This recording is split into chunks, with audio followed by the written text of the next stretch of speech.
주님께서 여러분과 함께 요한이 전한 거룩한 복음입니다.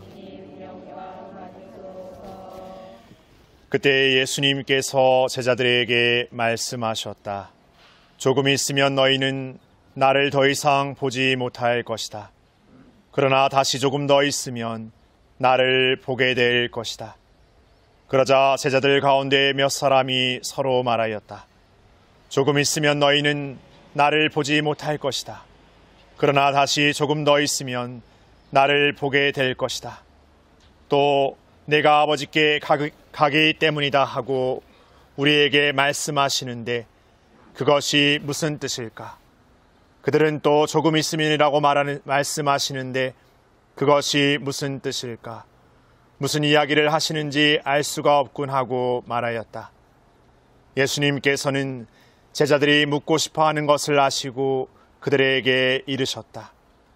조금 있으면 너희는 나를 보지 못할 것이다. 그러나 다시 조금 더 있으면 나를 보게 될 것이다 하고 내가 말한 것을 가지고 서로 묻고 있느냐? 내가 진실로 너희에게 말한다. 너희는 울며 애통해 하겠지만 세상은 기뻐할 것이다. 너희가 근심하겠지만 그러나 너희의 근심은 기쁨으로 바뀔 것이다. 주님의 말씀입니다.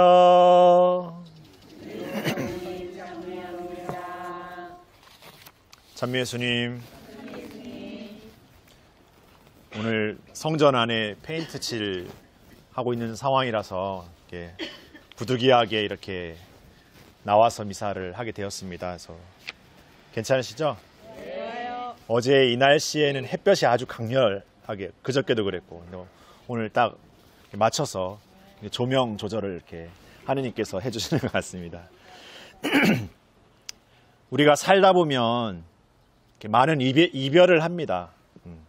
생이별도 있지만 또 이렇게 죽어서 하는 이별도 있고 여러 가지 이제 만남이 있으면 헤어짐이 있다라는 표현을 씁니다. 근데 그 만남과 헤어짐이라는 것이 어떤 새로운 누군가를 만나고 헤어지고 또 새로운 누군가를 만나는 그런 만남일 수도 있겠지만 우리가 그 헤어짐 안에서 또 다른 만남을 갖고 있다는 것을 생각해 보고 싶습니다. 예를 들어 우리 곁에 누군가가 이 세상을 떠나 우리와 이렇게 헤어지게 되었습니다. 이제 다시는 우리의 삶에서 그 떠난 이를 이렇게 얼굴로 볼 수는 없습니다. 그런데 우리는 그 떠난 이를 통해서 떠난 이가 남겨놓은 그리고 떠난 이와 함께했던 추억을 돌아보고 생각해 보면서 이전에 생각지 못했고 이전에 깨닫지 못했던 소중한 것들을 이렇게 만나게 됩니다. 물론 그 이별의 것들은 슬픔이지만 그 이별을 통해서 우리는 비로소 깨닫게 되는 것들을 이렇게 만나게 되는 것이죠. 더 나아가서 우리는 이 신앙 안에서 그 헤어짐이 그냥 끝나는 죽음으로 끝나는 삶이 아니라 다시금 영원함으로 만나기 위한 새로운 삶으로 넘어감이라는 것을 생각하게 됩니다. 그리고 우리 역시도 이 생의 삶을 언젠가는 마치게 될 것이고 우리의 삶도 그 영원한 삶으로 나아갈 것이라는 새로운 희망을 또 희망하게 됩니다. 그래서 우리는 이별하지만 끊임없이 진정함을 만나는 것이 아닐까 생각해 보게 됩니다. 이 부활 6주간 복음에서 예수님께서 이제 당신의 떠남에 앞서서 여러 가지 말씀을 우리에게 전해주고 계십니다. 어딘가 모르게 그분의 떠남이 제자들에게 너무나 큰 충격이었고 슬픔이었다는 생각을 해보게 됩니다. 그러나 예수님은 이것이 끝이 아닌 새로운 만남, 진정한 참된 만남의 삶으로 넘어갈 것임을 우리에게 이렇게 여러 차례 이렇게 말씀하고 계십니다.